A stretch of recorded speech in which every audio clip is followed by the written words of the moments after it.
L'Itchete l'Iliete Talanenye Bandeko dimanche 22 décembre 2019. Ezalaki bongo nde mokolo ya kitoko oyo esengelaki na son excellence monsieur le gouverneur de province du Congo central Atou Matubwana Nkuluki Nkundi Mbote akendaki bongo koyosa matondo na église la borne oyo ezongi na solo bwima bandeko ezalaki kitoko.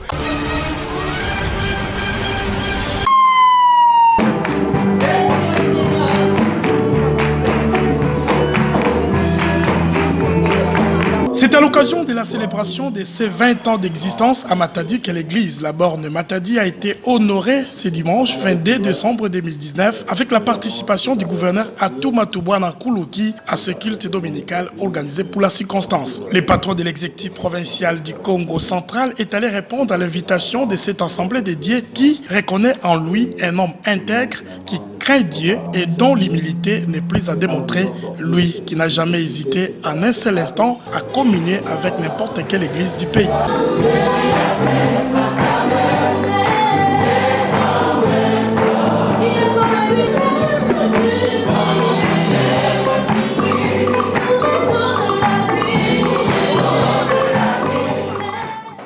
Je suis le Dieu Tout-Puissant.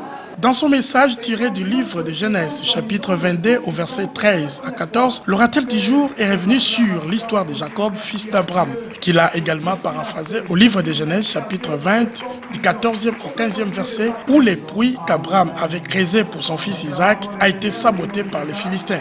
De là, l'homme de Dieu a invité l'église de Dieu à ne pas s'arrêter. Il faut continuer à creuser, continuer à chercher et continuer à frapper dans le but de retrouver ce qui est perdu. Tout a été dit, tout a été fait, tout a été donné, tout a été reçu. Que toute la gloire te revienne. Tout ce que nous mangerons est sanctifié. Tout ce que au nom de Jésus.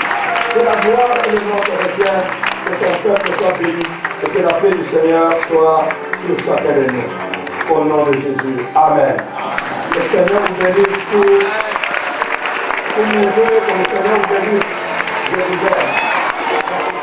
Au sortir de cette culte, le gouverneur Atou Matubwana s'est exprimé. Vous savez, tout ce que nous avons à travers le monde, dans l'univers de la création, c'est Dieu.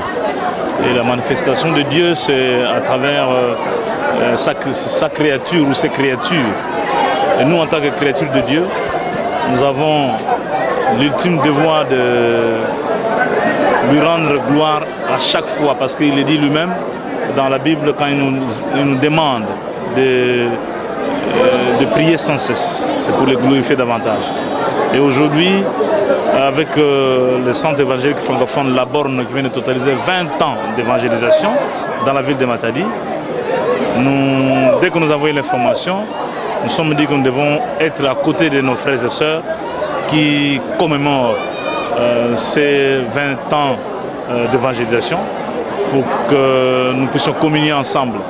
Voilà le sens que nous donnons à ça, parce que en tant que responsables, nous pensons que l'accompagnement divin, la main de Dieu est toujours importante, parce qu'elle doit être en permanence avec nous dans le travail que nous avons pour la population. Et tout à l'heure, j'étais en train d'être exhorté par les pasteurs qui m'a rappelé que nous avons chacun sa part de responsabilité dans la gestion des affaires de la population. Nous, en tant qu'autorité, nous avons cette responsabilité par rapport à la gestion des citoyens, la gestion de l'État. Et c'était une zone très très forte. Il va falloir que nous puissions travailler pour le présent et préparer aussi ce qui va venir demain. Très ému par la présence du numéro 1 de la province du Congo central au centre évangélique La Borne de Matadi, le pasteur Maurice Muheo n'a pas manqué de brosser de manière succincte les charismes qu'incarnait le prophète Simon Kimbangu, qui pour lui est un exemple pour l'aîné Congo. C'est à quelques minutes qu'on me dira que il se pourrait que l'autorité provinciale nous visite. Et ça ne peut être qu'une joie. Et tout le monde serait dans la joie de cette manière. Quant à ce qui concerne un exemple, que moi je sois un exemple pour plusieurs, je veux dire que je ne suis pas vraiment un exemple. Nous avons eu un plus grand exemple. J'en ai parlé à son Excellence. Nous avons eu un exemple Simon Kimbangu. Et ça, si je dis comme ça, c'est parce que mon pasteur, le pasteur Jacques Vernon, m'a donné son témoignage. Nous avons un exemple. Cet homme, moi je n'ai pas ressuscité des morts. Moi je n'ai pas eu la réputation, je ne peux pas avoir la réputation de Simon Kimbangu de son vivant. Je parle de Simon Kimbangu lui-même. Je ne parle pas de ce qui peut s'organiser après. Je parle de Simon Kimbangu selon les témoignages que mon pasteur m'a donné parce que mon pasteur l'a connu. Simon Kimbangu est un exemple et ils ne sont pas nombreux comme ça à travers le pays qui ont été saisis par Dieu. La puissance du Saint-Esprit, les charismes, les dons spirituels, la guérison, la résurrection des morts. Et il n'était pas d'ailleurs, il était de notre province. Je peux dire aujourd'hui, si vous avez parlé d'un exemple, l'un des exemples le meilleur, c'est celui-là. C'est celui-là, après sa mort, des serviteurs comme Jacques Vernon peut lui rendre témoignage, c'est que ça c'est un vrai exemple. Alors qu'est-ce que nous faisons des exemples? Exemples comme de Simon Kimbangu, comme ça.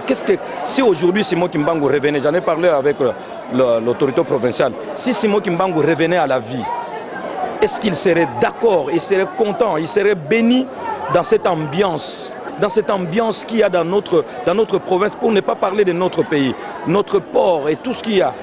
Est-ce qu'ils seraient d'accord? Je ne pense pas. Beaucoup de ceux nous tous qui vivons aujourd'hui, si Simon Kimbangu revenait à la vie, pour parler de cet exemple-là, il y en a tant d'autres, ils ne seraient pas d'accord avec nous. Nous avons besoin, quand Dieu nous bénit, par des exemples, par des hommes de Dieu comme ça, c'est vrai qu'il a été combattu par l'Église, parce que l'Église pensait qu'il a une doctrine tout à fait autre que nous ne comprenons pas, alors qu'il avait une doctrine biblique. Et il a été combattu par les colons, l'État à l'époque, qui voyant en lui une menace, comme les gens vont croire et libérés par le Seigneur Jésus, ils vont s'émanciper. Il était combattu et dans l'Église et dans l'État, par l'État. Alors qu'est-ce que nous faisons de nos exemples? Et aujourd'hui, si Simon Kimbangu revenait à la vie, et tous les autres exemples, comment on les traite? Ceux qui montrent le chemin aux autres, comment on les traite?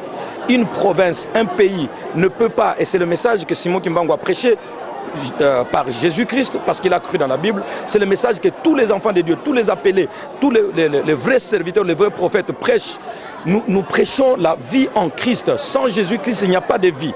Et en Jésus-Christ, nous avons la vie éternelle. Mais Jésus ne nous donne pas que la vie éternelle. Jésus change notre société, il transforme notre pays, il transforme notre province, notre milieu, notre ville. Nous voulons que des exemples comme celui-là nous inspirent pour pouvoir travailler pour la liberté de l'homme. La liberté de l'homme, ce n'est pas seulement des chaînes comme ça. La liberté de l'homme, c'est lui donner un espace d'épanouissement. Pas de route, pas d'organisation, pas de transport, pas de ceci. Heureusement que je suis à côté de ceux qui décident, j'en lui en ai parlé quand nous étions ensemble là.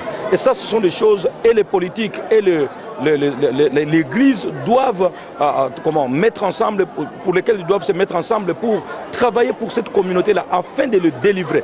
Les délivrer, ce n'est pas des démons forcément. Les délivrer de la médiocrité, de la pauvreté, du chômage, de vivre.